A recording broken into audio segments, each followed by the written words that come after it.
nahazo fanomezana manokana avy amin'ny radio telenaka eto Mahajanga ireo be antitra sy ny ankizy teto amin'ny fokotany tsara mandroso ambony ny alakamisy 3 desambra 2020 teo ny filoatale jeneraly ny radio telenakay Herniaina Tias Lofomanga Mivady no tonga teto amin'ny fokotany nanolotra ny fanomezana rehetra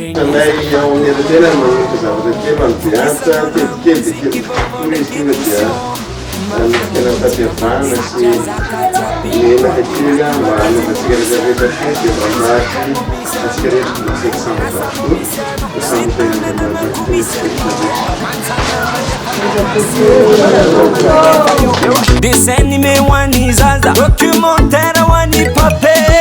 Elenaka Unino sadininaka Habya mina sambani nulu majunga Sacha izmanami anime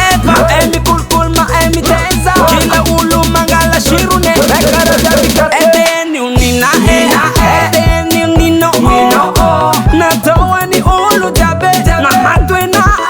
efa fanao ny radio telenaka isa-taona ny hetsika sosialy toy izao indrindra fa ny fankalazana ny fety ny farany taona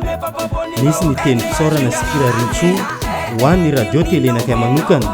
avy amin'ny solotena ny ireo be antitra sotra betsaka anareo nanome fanomezana ndray mandreny sy ny ankizy amin'ny toerana tsara mandroso ambony lehibe dia lehibe tokoa ny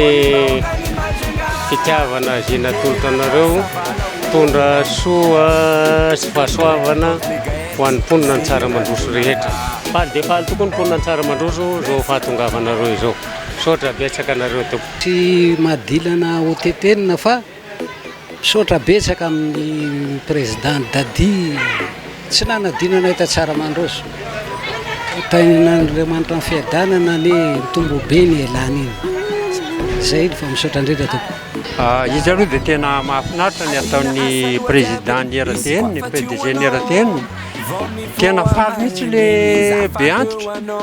zay zao mba anisan'ny faly satria ao anatin'le nahazo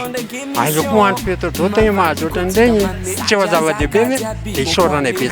ny radio telenaka eto Mahajanga tsy mijanona amin'ny maha-orinasa tserasera azy fa mandray anjara mivantana ihany koa ao anatin'ny hetsika sosialy maro samihafa